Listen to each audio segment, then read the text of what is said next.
নমস্কার বন্ধুরা, আজ আমি আমার প্রিয় কৃষ্ণ চ্যানেলটির কাজ শুরু করছি এবং তার জন্য আপনাদের সকলকে স্বাগত ও অভিনন্দন জানাই। আজ আমি ভগবদ্গীতার অতি সহজ সরল ব্যাখ্যা নিয়ে আপনাদের সামনে উপস্থিত হলাম। ভগবদ্গীতায় ভগবান শ্রীকৃষ্ণ গীতার মাধ্যমে আমাদের দৈনন্দিন জীবন সম্বন্ধে যেসব শিক্ষা দিয়েছেন এবং তার প্রতিটি শিক্ষা আমরা আমাদের জীবনের ক্ষেত্রে কিভাবে কাজে লাগাতে পারি সেটাও তিনি আমাদের অবশ্যই শিখিয়েছেন। সেটাই আমি আপনাদের সামনে তুলে ধরতে চাই।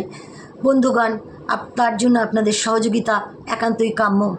এবং এখানে আমি ভগবদ্গীতার মাধ্যমে বেদ, পুরাণ, উপনিষদ সম্বন্ধেও কিছু কিছু ব্যাখ্যা আপনাদের কাছে অবশ্যই করব।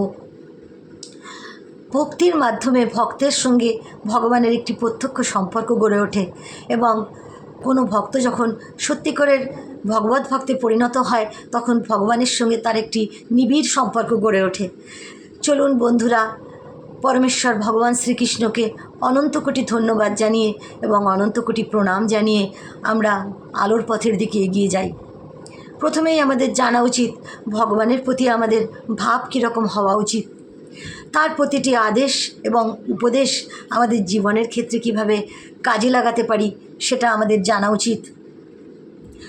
এই সুখীন মর্তলোকে কী করে করবেন জীবনের প্রত্যেকটি সমস্যার সমাধান এবং কি করে নিজেকে আনন্দ রাখবেন এবং কী করেই বা হবেন ভগবান শ্রীকৃষ্ণের পরম বন্ধু, সেটাই আমাদের আজকের আলোচ্য বিষয়।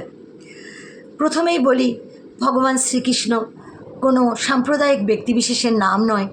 শ্রীকৃষ্ণ কথাটির অর্থ হলো পরম আনন্দ এবং সেটি প্রতিপন্ন হয়েছে এবং তিনি হলেন সমস্ত আনন্দের উৎস এবং সমস্ত আনন্দের আধার।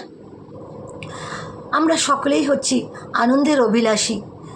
আমরা সকলেই যেহেতু ভগবান শ্রীকৃষ্ণের অংশবিশেষ, সেজন্য আমরা সবসময় আনন্দের খোঁজ করি এবং কেউ যখন সেবার মাধ্যমে এবং ভক্তির মাধ্যমে ভগবানের সান্নিধ্যে আসে সে তখন পরম দিব্য আনন্দ অনুভব করে। এটাই হলো আমাদের মানব জীবনের একমাত্র উদ্দেশ্য। ভক্ত বন্ধুগণ, ভিডিওটি আজ এখানেই শেষ করছি। দেখা হবে পরের ভিডিওতে। ভক্ত বন্ধুরা, আমার প্রিয় কৃষ্ণ চ্যানেলটি যদি আপনাদের ভালো লেগে থাকে, লাইক, কমেন্টস, সাবস্ক্রাইব করতে অবশ্যই ভুলবেন না। হরে কৃষ্ণ কৃষ্ণ কৃষ্ণ হরে হরে, হরে রাম রাম রাম হরে হরে। জয় শ্রীকৃষ্ণ।